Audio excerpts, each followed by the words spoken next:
बरं सेट कर. तुम्ही पण सेटिंग वाले आहात.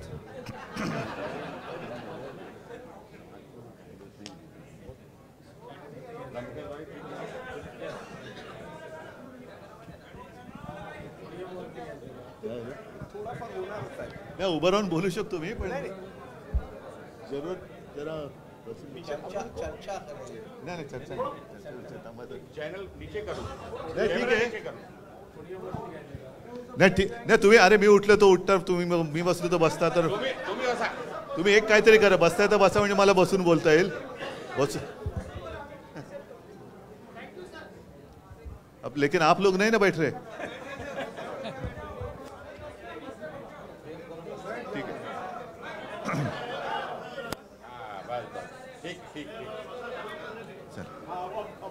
ठीक है थोडं हिंदी आणि मराठीमध्ये बोले ना मराठी सुरू करा हिंदी मध्ये कंक्लूड अब एक ही है हिंदी मराठी नाही सगळे मराठी तर समजतात व्यासपीठावरील सर्व उपस्थित मान्यवर आणि जमलेल्या बांधवांनो भगिनींनो आणि मातांनो बहुत दिनों के बाद जरा हिंदी की प्रैक्टिस बढ़ा रहा हूँ क्योंकि जैसे मैं अभी गाड़ी से उतर रहा था तो एक पल मेरे ध्यान में आया नहीं कि व्यक्ति है कौन शक्ल तो देखी हुई है पता चला चंद्रकांत जी है आणि ते एवढ्यासाठी म्हटलं कारण मला आज सुद्धा चंद्रकांत जी आठवतात ते दाढीवाले मतलब आप सोचिए कितने सालों के बाद हम मिल रहे हैं अभी अभी तो लगातार मिल रहे हैं लेकिन इतने साल बीच में गुजर गए क्यों गए पता नहीं दुबे साहब भी बहुत सालों के बाद घर आए राजेश जी पण तसे सगळे पहले तो घर पे आना जाना था बीच में पता नहीं क्यों क्या हुआ आना ही बंद कर दिया और अभी आपने जो बात कही कि आने वाले सरकार में हमें भी कुछ चाहिए अरे आप साथ में रहेंगे तो देंगे ना मेरे साथ रहेगा ही नहीं तो किसको दे दूं मैं और पहले भी ऐसे नहीं मेरे पिताजी ने उस वक्त भी कोशिश की थी घनश्याम जी थे अभी चंद्रकांत जी उस वक्त आप आते थे जरूर राज्यसभा के मेंबर नहीं चंद्रकांत जी रमेश जी आप आते थे जरूर लेकिन शिवसेना में नहीं आते थे घर जरूर आते थे अभी तो खैर अपना गठबंधन ही हुआ है महाविकास आघाड़ी गठबंधन क्यों हुआ कैसे हुआ और दुबे साहब मैं आपको धन्यवाद देना चाहता हूँ क्योंकि जब अपनी तारीख तय हुई थी तब मैंने सोचा नहीं था कि अरे आपका मुहूर्त हा शिवजयंतीचा मुहूर्त है एक चांगला मुहूर्त आहे शिवजयंतीचा मुहूर्त आहे आणि ही तर गोष्ट सत्य है कि छत्रपति शिवाजी महाराज जी का राज्याभिषेक करने के लिए काशी से गागाभट्ट आए थे तो अपना रिश्ता तो इतना पुराना है पण तेव्हा माझ्या एक गोष्ट माहिती नव्हतं कि इलेक्शन कमीशन बीच में अपना रिजल्ट सुनवा देगी ठीक है कल उन्होंने मेरा धनुष्यबाण छीन लिया अब खुद प्रभु रामचंद्र मेरे साथ आ गए आप ही ने दिए हैं तो ऐसे होता रहता है ये संजोग की बात है या पता नहीं इसके पीछे क्या राज है लेकिन होता है कभी कभी ऐसी बातें होती है और मैंने तो कल रास्ते पे उतरकर चुनौती दी है जिन लोगों ने मेरा पार्टी का नाम और धनुष्यबाण छीन लिया है उनको मैंने चुनौती दी है कि अगर आप मर्द हो आप में हिम्मत हो है तो आप मेरा चुराया हुआ धनुष्यबाण लेकर मेरे सामने आइए मैं मेरी मशाल लेकर सामने आता हूं देखेंगे क्या होता है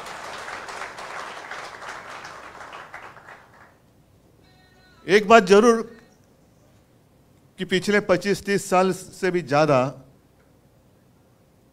हम और आप एक दूसरे के विरोधी थे कांग्रेस और राष्ट्रवादी और शिवसेना उत्तर भारतीय और मराठी नहीं मैं कह रहा हूं कांग्रेस राष्ट्रवादी और शिवसेना तो ऐसी कौन सी बात हो गई कि हम तो हिंदुत्ववादी थे आज भी मैं कहता हूं मैं हिंदू हूं मैंने हिंदुत्व कभी छोड़ा नहीं है और ना ही छोड़ूंगा मैंने तो भाजपा को छोड़ा है हिंदुत्व को नहीं छोड़ा है भाजपा मतलब हिंदुत्व नहीं है और उनका जो हिंदुत्व है वो हमारा हिंदुत्व नहीं है वो हमें मंजूर नहीं है मैं खुलेआम कहता हूं जो मेरे पिताजी ने मुझे सिखाया वो हिंदुत्व ये नहीं है और मेरे पिताजी की भाषा में कहें तो राष्ट्रीयत्व हेच आमचं हिंदुत्व आहे हमारा जो हिंदुत्व है वो देश से जुड़ा हुआ है, लेकिन इनका जो हिंदुत्व है वो कैसे है कि आपस में लड़ाई लड़ाओ, आपस में झगड़ा कराओ, परिवार में झगड़ा लगाओ, पार्टी में झगड़ा चालू करो और सत्ता हासिल करो।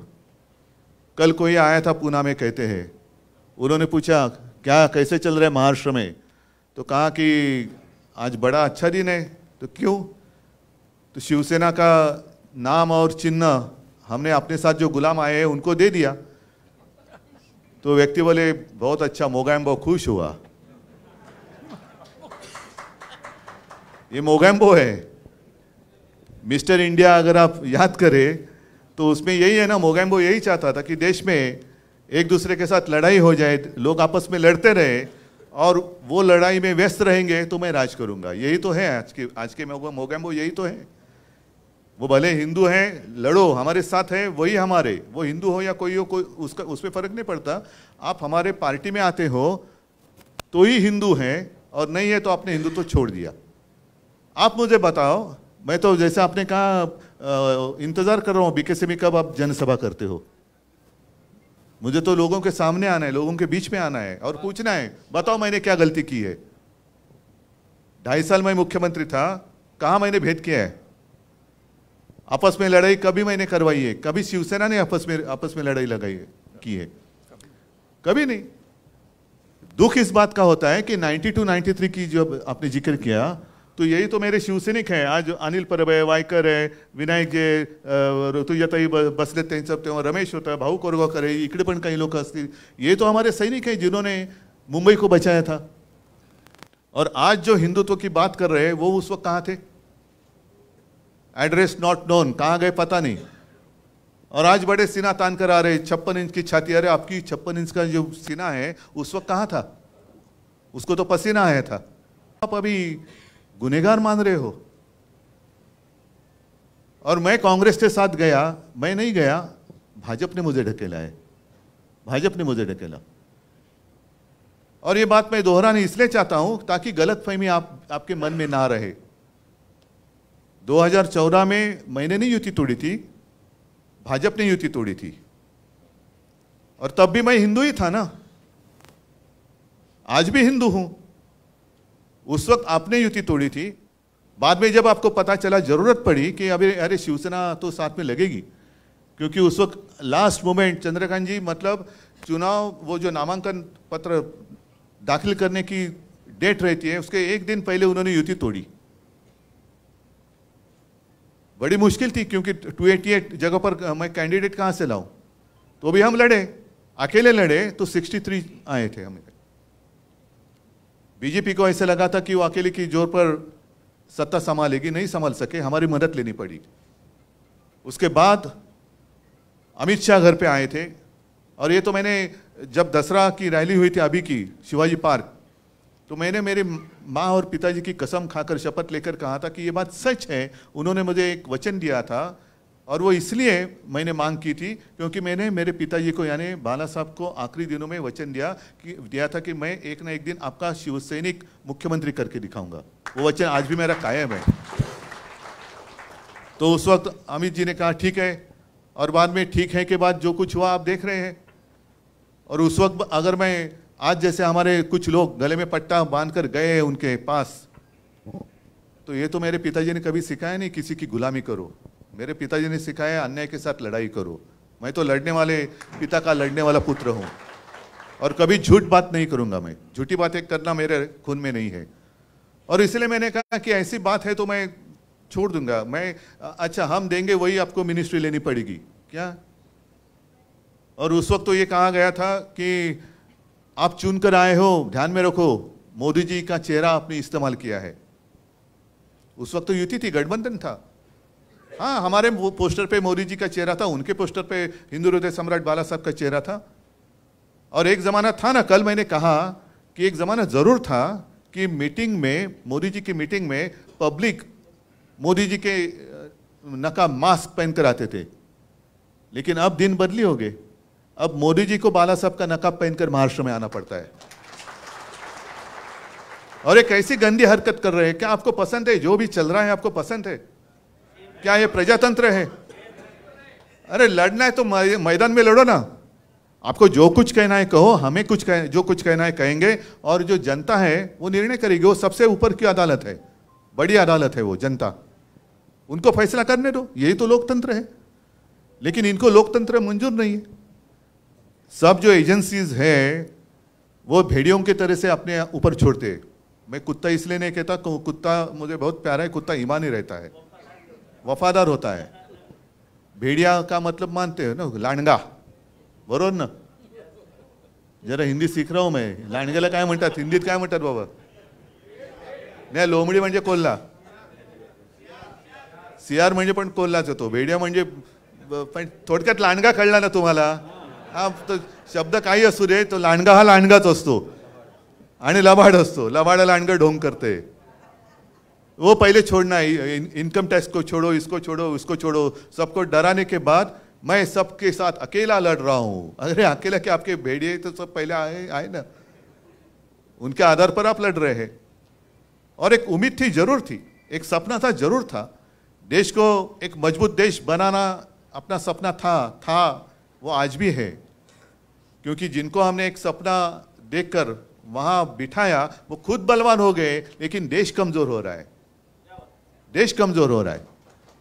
मेरा कर्तव्य सिर्फ मुंबई बचाना इतना ही नहीं है, मेरा कर्तव्य महाराष्ट्र बचाना इतना ही नहीं है। मेरा कर्तव्य, मेरा मतलब हम सबका देश को बचाना है।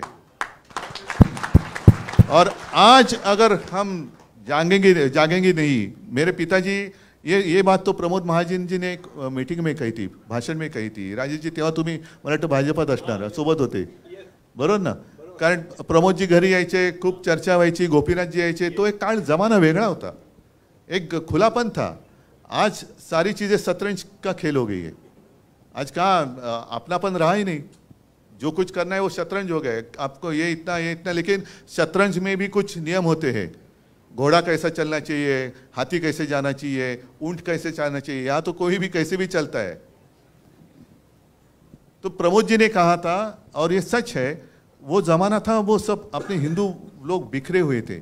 और तब मेरे पिताजी ने प्रमोद जी को कहा था कि प्रमोद देख, एक ना एक दिन मैं तुझे इस देश का हिंदू बनकर वोट करते हुए दिखाऊंगा।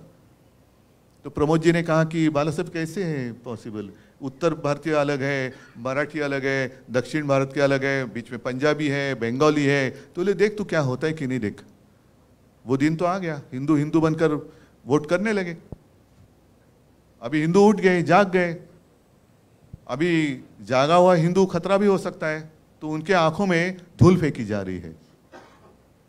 तुम्ही उठलात, हिंदू उठले जरूर, पण उठल्यानंतर जागे झालेला हिंदू ह्याला जर का सगळं दिसायला लागलं तर पंचायत होणार।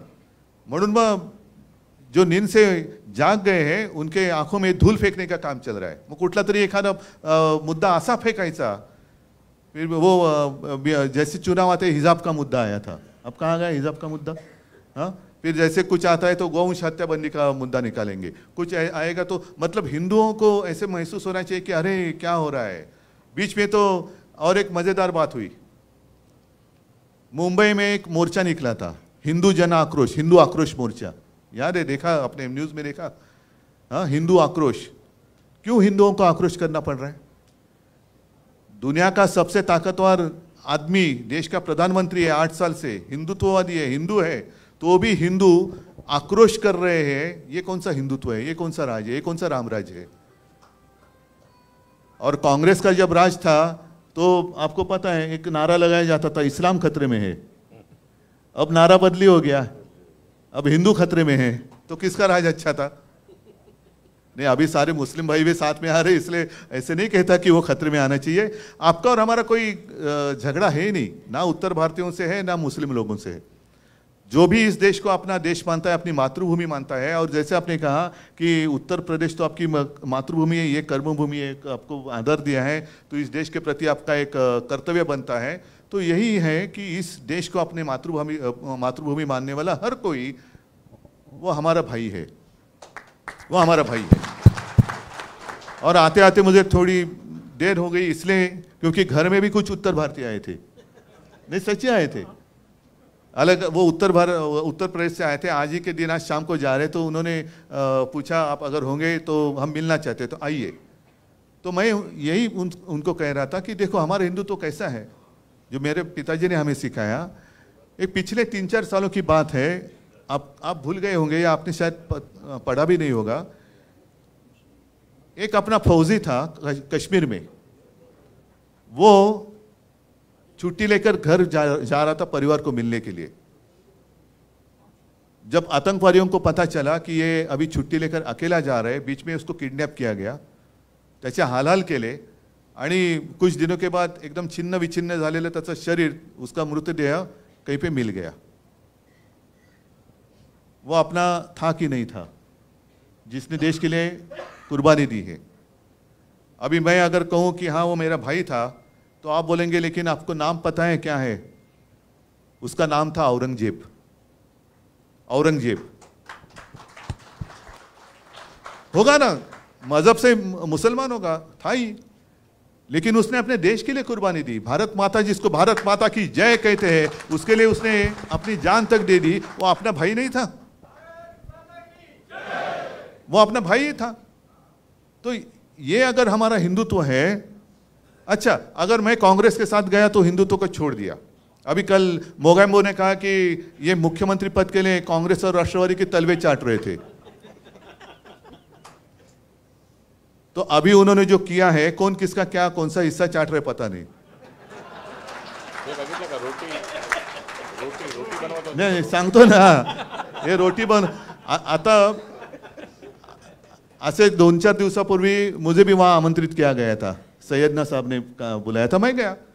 लेकिन मैं गया, मैंने वहां चपाती नहीं लटली, क्योंकि जो रिश्ता होता है ना, उसको दिखावे की जरूरत नहीं होती।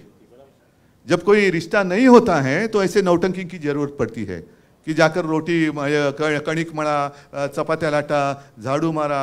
और जब दिल से रिश्ता होता है ना, तो बात सीधी दिल से दिल की होती है।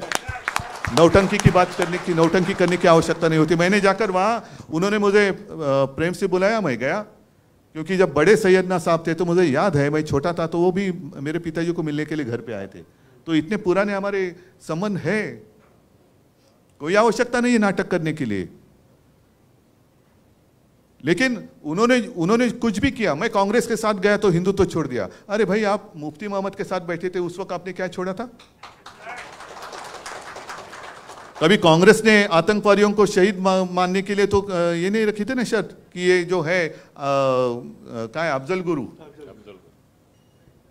त्याला तो शहीदाचा दर्जा द्या म्हणून ते मुफ्ती मोहम्मद आणि महबूबा मुफ्ती सांगत होते। उनके साथ आपने सत्ता के लिए उस वक्त क्या किया था आपने? मैं नहीं पूछना चाहता, लेकिन क्या तब भी आप हिंदू थे ना, कि उस वक्त के लिए टाइम प्लीज ली थी, जैसे बच्चे लेते टाइम प्लीज, हम हिंदुत्व छोड़ रहे हैं, हम हिंदुत्व पकड़ रहे हैं। ये क्या नौटंकी चल रही है? कब तक लोगों को उल्लू बनाएंगे? और कल की जो बात हुई है, सरासर अन्याय है। आप मुझे बताइए, मेरे पार्टी में कुछ लोग वहां चले गए, जाने दो, जिसकी मर्जी जाना चाहे जाए, लेकिन वो दूसरी पार्टी में जाने चाहिए। आपने जो बात कही, और इसलिए मैंने कहा ना कि अरे भाई, मेरे ही लोग मुझे घर से बाहर निकाल रहे, क्योंकि वो घर पे ही कब्जा करना चाहते हैं। ये घर ही मेरा है, मेरे पिताजी ने उनको सहारा दिया था। ये जो सारे शिवसैनिक बैठे हैं, आज भी लाखों शिवसैनिक हैं, उन्होंने पसीना और खून बहाकर इनको बड़ा किया। अब वो मालिक बनने जा रहे। और हमारी संस्था भी ऐसी है कि उनको चोर को मालिक बना दिया घर का। ये कौन सा देश है? देश में चल रहा है क्या है? लेकिन आज के दिन पूरे देश में जितने सारे राजनीतिक पार्टियां हैं, उनकी आंखें खुलनी चाहिए। आज हम पे बीती है, कल आप पे बीत सकती है, कल आप पे बीत सकती है। जिस तरीके से उन्होंने शिवसेना के साथ शुरू किया है, करते जा रहे हैं, क्या बिगाड़ा है हमने? आपको मेरे पिताजी का चेहरा चाहिए, लेकिन पिताजी का बेटा नहीं चाहिए, जो आपके साथ था, आपको साथ आने के लिए, आगे चलने के लिए तैयार था।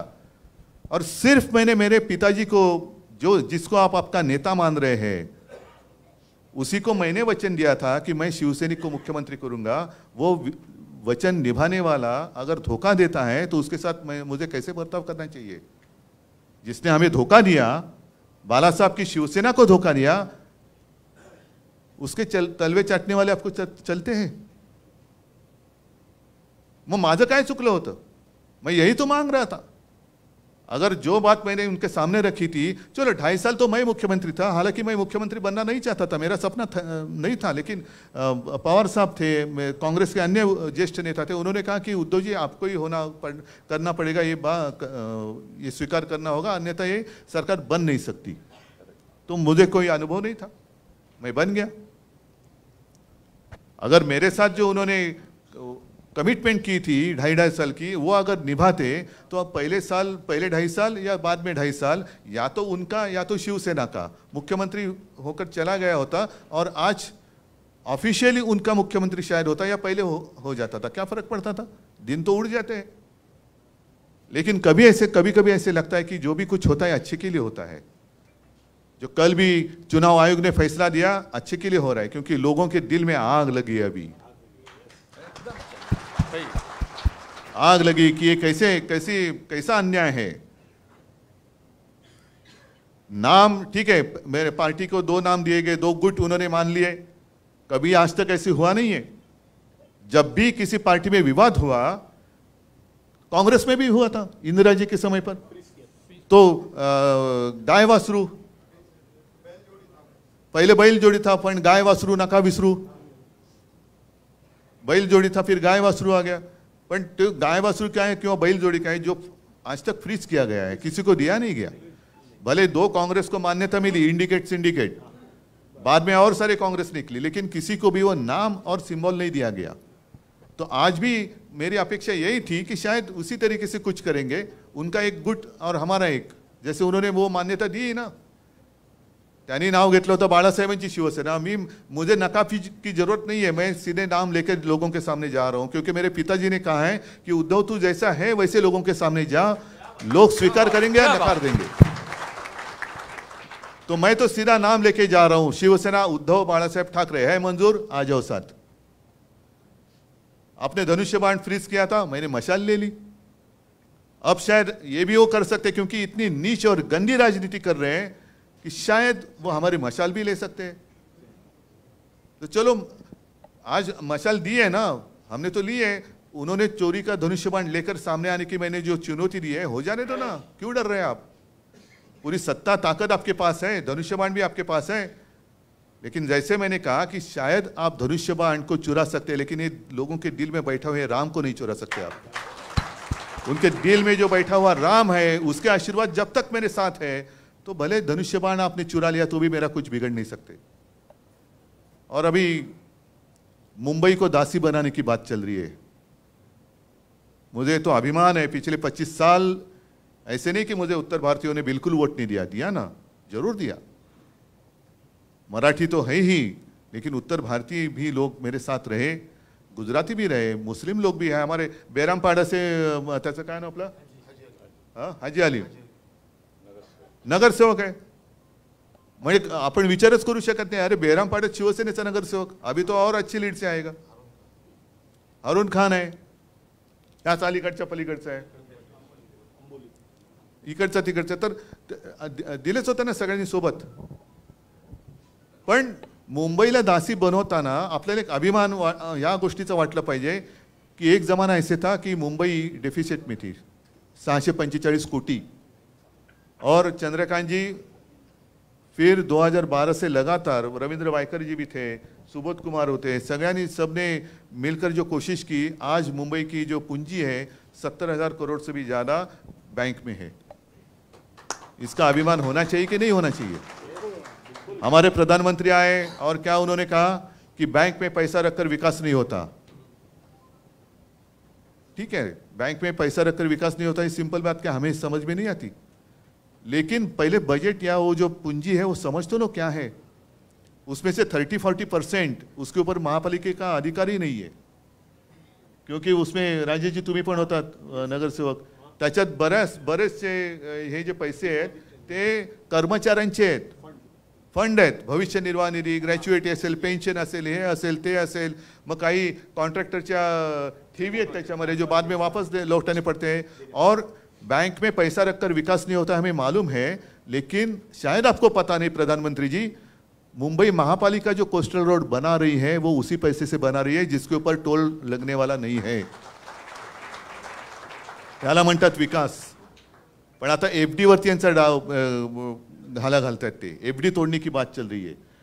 इसका मतलब यही है कि सारे के सारे देश में भिकारी बनकर मेरे दरवाजे के सामने खड़े रहने चाहिए।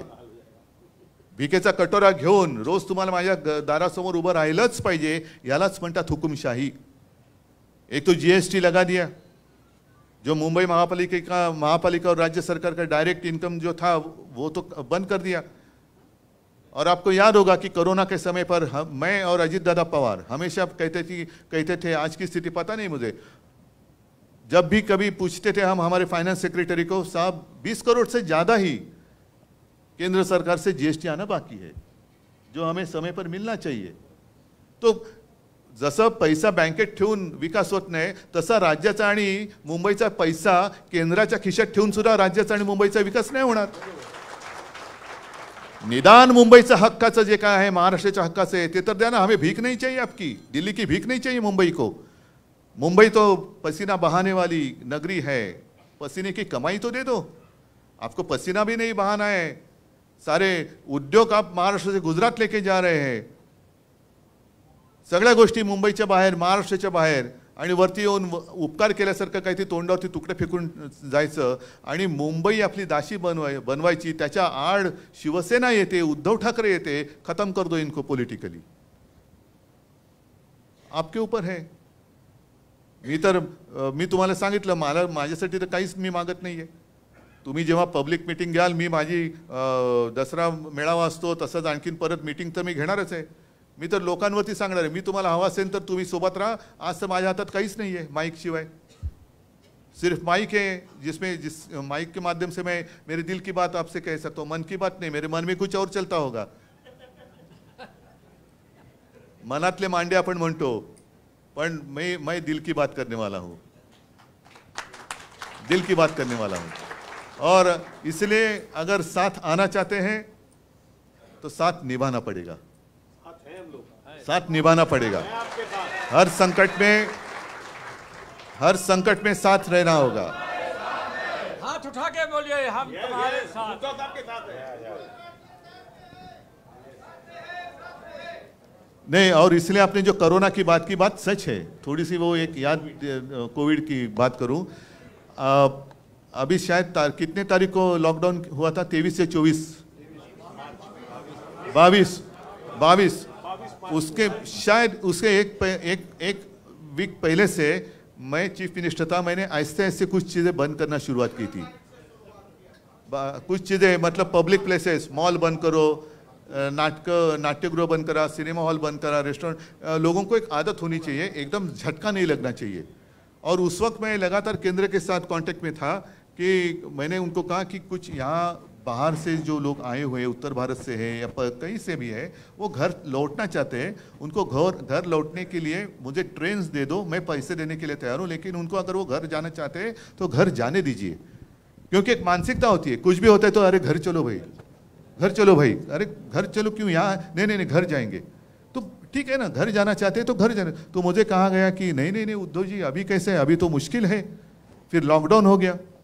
लॉकडाउन होने के बाद मैंने उस वक्त भी कहा था कि देखो, लॉ एंड ऑर्डर की सिचुएशन खराब हो सकती है। लोगों को ज़्यादा समय तक मैं, ये कोई इमरजेंसी नहीं है कि लॉक करके, लॉकडाउन मतलब घर का दरवाज़ा लॉक करके उनको अंदर बंदी बनाई जाए, ऐसे नहीं है। तो नहीं अभी नहीं। फिर जो हुआ, लोग बाहर निकले, तो भी मैंने आदेश दिए थे कि जहाँ भी इनको अगर हम रोक कर उनकी निगाह मतलब त्यांची निगराणी आपण चांगली ठेवू शकू ते करा। मग जवळपास 7.5 लाख लोकांना एक महीनाभर हम वो जहाँ भी रहे वहाँ कैंप बनाए, खाना तो दिया, साथ में डॉक्टर्स भी रखे, लेकिन फिर भी वो सारे इंसान है।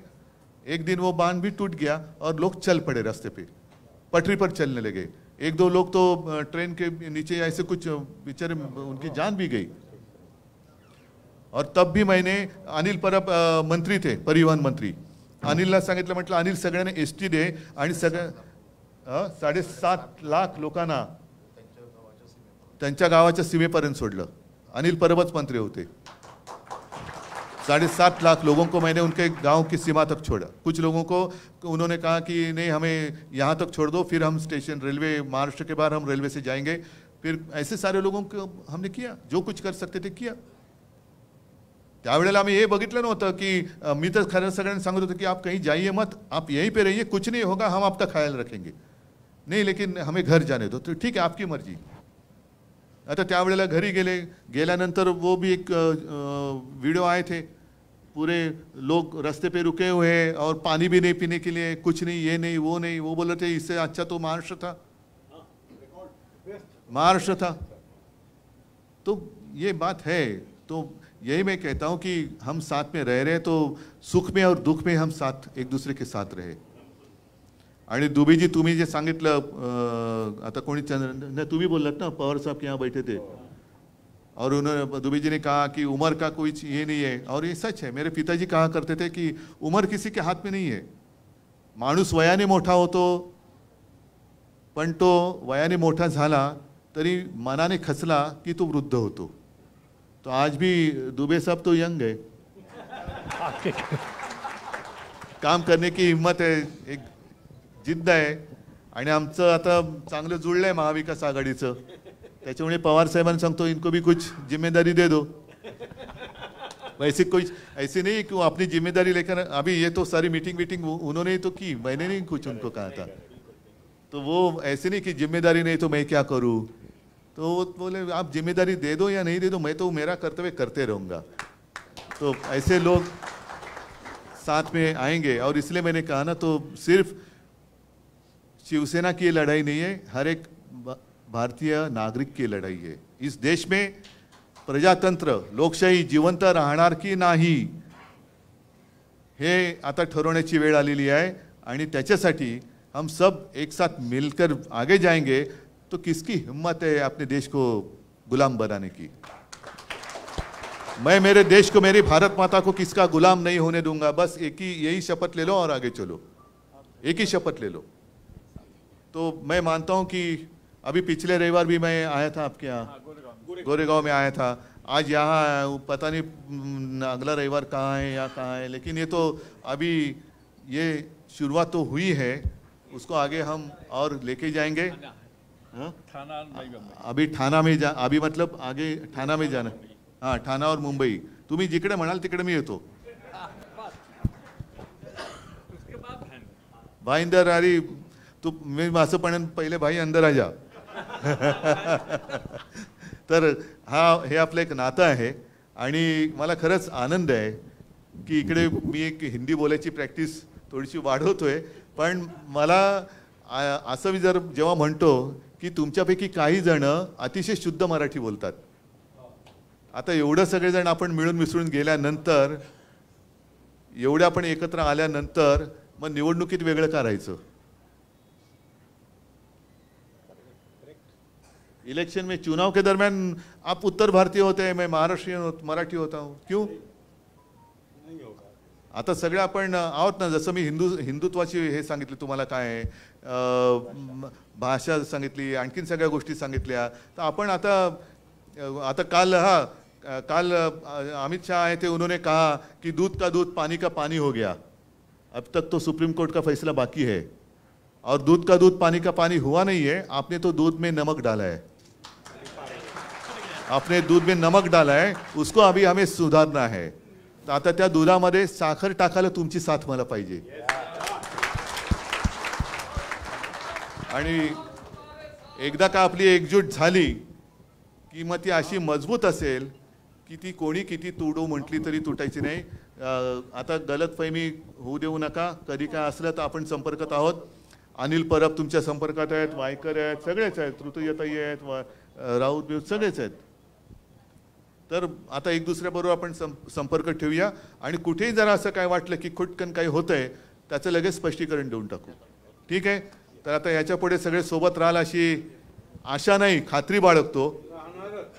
आणि तूर्त आपली रजा घेतो. जय हिंद, जय महाराष्ट्र.